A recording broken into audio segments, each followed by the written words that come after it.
അപ്പോൾ നമ്മളിന്ന് DNA ഘടന, സ്ട്രക്ചർ ഓഫ് DNA ആണ് നോക്കുന്നത്. കുറച്ച് കാര്യങ്ങൾ പഠിക്കാനുണ്ട് ഇതില്. പക്ഷെ കാര്യങ്ങൾ മനസ്സിലാക്കി പഠിച്ചു കഴിഞ്ഞാൽ വളരെ എളുപ്പമാണ്. ആനുവൽ എക്സാം വരെ നമുക്ക് ചോദിക്കുന്ന ക്വസ്റ്റ്യൻസ് എക്സ്പെക്ട് ചെയ്യാനായിട്ട് പറ്റും. ഓക്കെ, അപ്പോൾ എന്താണ് DNA ഘടന എന്താണ്, DNA എവിടെയാണ് കാണപ്പെടുന്നത്, അങ്ങനെയുള്ള കാര്യങ്ങളാണ് നമ്മൾ ഇന്ന് നോക്കാൻ പോകുന്നത്. ഓക്കെ, അപ്പൊ നമുക്കറിയാം. നോക്കൂ, DNA നമ്മൾ എവിടെയാ കാണുന്നത് എന്നുള്ളത്. എവിടെയാ നമ്മൾ കഴിഞ്ഞ ക്ലാസ്സിൽ നമ്മൾ പഠിച്ചിട്ടുണ്ടായിരുന്നു അല്ലെ? ഒരു കോശം, ഒരു സെല്ല്, ആ സെല്ലിന്റെ ന്യൂക്ലിയസ്, മർമ്മം, ആ മർമ്മത്തിന്റെ ഉള്ളിൽ ആരുണ്ട്? ക്രോമസോം അല്ലെ? ക്രോമസോം ഉണ്ട്. ആ ക്രോമസോമിന്റെ ഇങ്ങനെ കെട്ടിപ്പിണഞ്ഞ് കിടക്കുന്ന എന്താ കോയിൽഡ് ഫോം എന്നാ പറയുന്നത് അല്ലെ?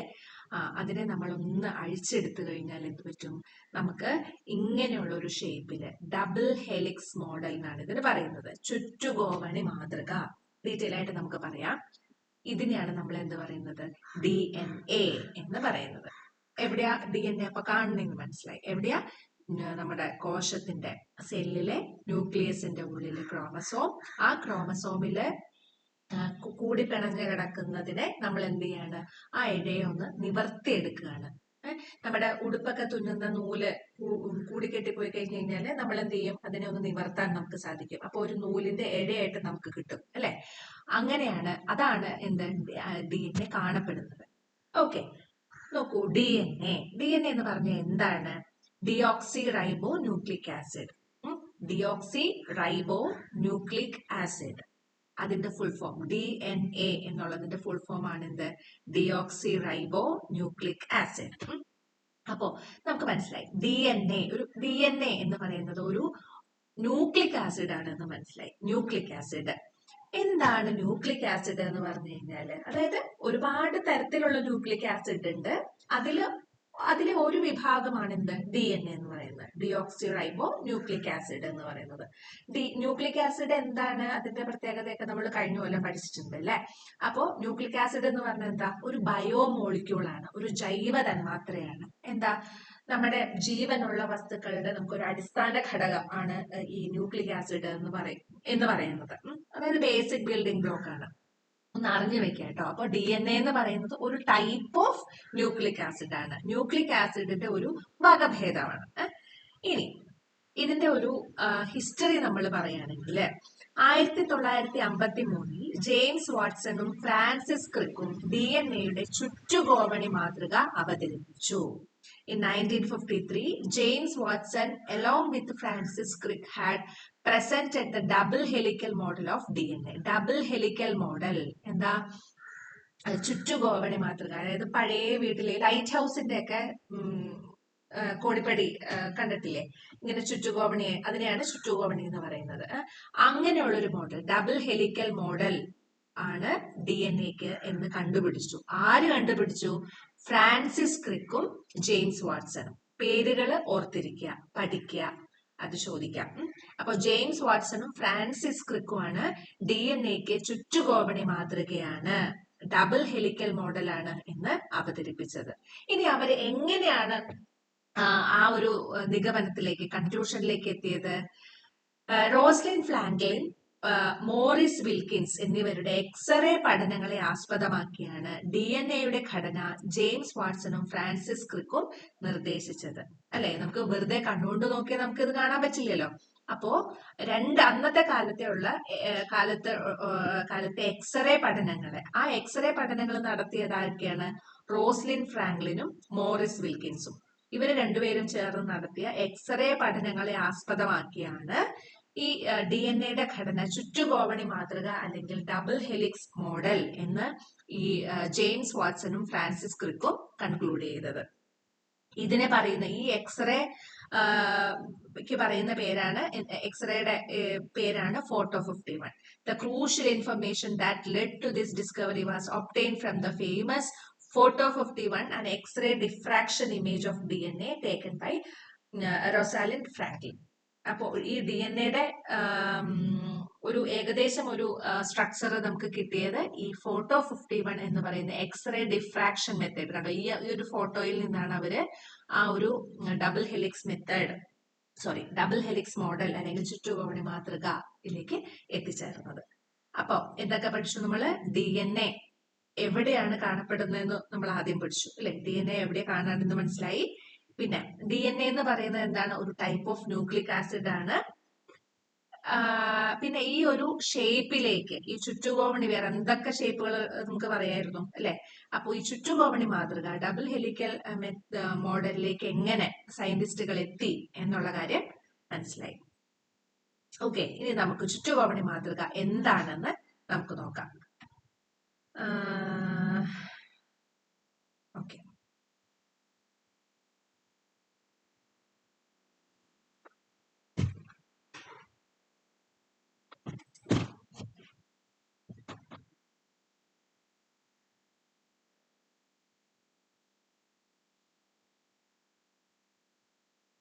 ഇതാണ് എന്ത്?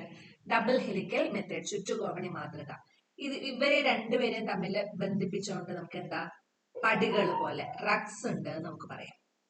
ഓക്കെ, അപ്പൊ ഇതാണ് DNA ചുറ്റുകോവണി മാതൃക അല്ലെങ്കിൽ ഡബിൾ ഹെലിക് മോഡൽ എന്ന് പറയുന്നത്. ഇനി ഒന്ന് നോക്കൂ, ഇത് പുസ്തകത്തിലെ അതേ ഇമേജ് തന്നെയാണ് കേട്ടോ. നോക്കേ, ഈ ഡബിൾ ഹെലിക് മെത്തേഡ് ഇതിനെ ഏണിപ്പടിയുടെ ഒരു ഭാഗമായിട്ട് കരുതാം, ഇതിനെ രണ്ടാമത്തെ ഭാഗമായിട്ട് കരുതാം. അതായത് ഇങ്ങനെ ചുറ്റി പടഞ്ഞ് കിടക്കുന്നതിന് ഞാൻ എന്ത് ചെയ്യാണ്? ഒന്ന് നിവർത്തുകയാണ് ഇല്ലേ? ഇങ്ങനെ ചുറ്റി പടഞ്ഞ് കിടക്കുന്നതിനെ ഒന്ന് നിവർത്തി വെച്ച് കഴിഞ്ഞാൽ ഇങ്ങനെ ഇരിക്കുമല്ലോ. ഇതിന്റെ നടുക്ക് പടികൾ ഉണ്ടാവും. ചുറ്റുകോവണിനെ നിവർത്തി സാധാരണ ഒരു ഗോവണിയാക്കി. അപ്പൊ നോക്കൂ, ഈ ഡബിൾ ഹെലിക് മോഡൽ അല്ലെങ്കിൽ ചുറ്റുകോവണി മാതൃകയ്ക്ക് എന്തൊക്കെ ചേർന്നാണ് ഇനി DNA ഉണ്ടാകുന്നത് എന്നാണ്. അതായത് ഇപ്പൊ ഒരു ചിക്കൻ ബിരിയാണി ഉണ്ടാക്കണമെങ്കിൽ നമുക്കറിയാം, അവിടെ ചിക്കൻ വേണം, അരി വേണം, കുറച്ച് ഉള്ളി വേണം, കുറച്ച് അണ്ടിപ്പരിപ്പ് വേണം അല്ലെ? അല്ലെങ്കിൽ ഒരു സാമ്പാർ ഉണ്ടാക്കണമെങ്കിൽ നമുക്കറിയാം, അതിനകത്ത് മഞ്ഞൾപ്പൊടി, മുളക് പൊടി, സാമ്പാർ പൊടി, കായം, വെജിറ്റബിൾസ്, പരിപ്പ്, കറിവേപ്പില, അങ്ങനെ ഉപ്പ്, അങ്ങനെയുള്ള സാധനങ്ങളൊക്കെ വേണം അല്ലെ?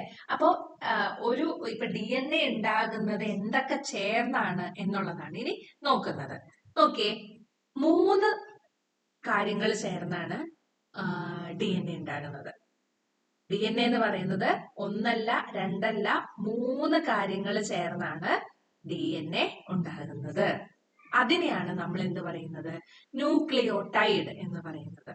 അതായത് DNA അടിസ്ഥാന നിർമ്മാണ ഘടകമാണ് എന്ത്? ന്യൂക്ലിയോടൈഡ് എന്ന് പറയുന്നത്. The basic building block of DNA എന്ന് പറയുന്നതാണ് എന്ത്? ന്യൂക്ലിയോടൈഡ്. ഇനി ഈ ന്യൂക്ലിയോടൈഡിൽ എന്തൊക്കെ ഉണ്ടാകുന്നുണ്ട്? ഓരോ ന്യൂക്ലിയോടൈഡും ഒരു ഡിയോക്സി റൈബോസ് പഞ്ചസാര, ഒരു ഫോസ്ഫേറ്റ് ഗ്രൂപ്പ്, ഒരു നൈട്രജൻ ബേസ്, ഈ 3 ഘടകങ്ങൾ ചേർന്നാണ് എന്തുണ്ടാകുന്നത്? ഒരു ന്യൂക്ലിയോടൈഡ് ഉണ്ടാകുന്നത്. അതായത് ഒരു ന്യൂക്ലിയോടൈഡ് എന്ന് പറയുന്നതില് ഷുഗർ, പഞ്ചസാരയുണ്ട്, പിന്നെ ഫോസ്ഫേറ്റ് അല്ലെ, ഫോസ്ഫേറ്റ് ഉണ്ട്, പിന്നെ നൈട്രജൻ ബേസ്. ഇത്രയും ചേർന്നാണ് എന്തുണ്ടാകുന്നത്? ന്യൂക്ലിയോടൈഡ്. അപ്പോ DNA എന്തൊക്കെ ചേർന്നാണ് DNA ഉണ്ടാകുന്നതാണ് നമ്മൾ നോക്കുന്നത്.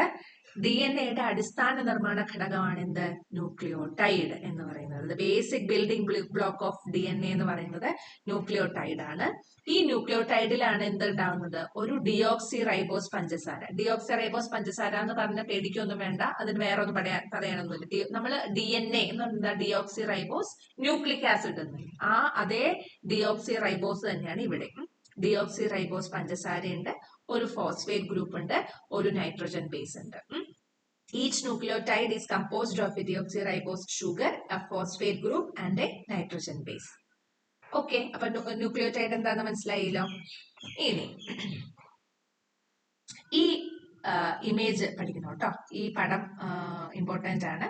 എങ്ങനെ വേണമെങ്കിലും ചോദിക്കാം. ഒന്നുകിൽ പടം വരച്ച് എക്സ്പ്ലെയിൻ ചെയ്യാൻ പറയാം, അല്ലെങ്കിൽ പടം തന്നിട്ട് ഫില്ല് ചെയ്യാൻ പറയാം.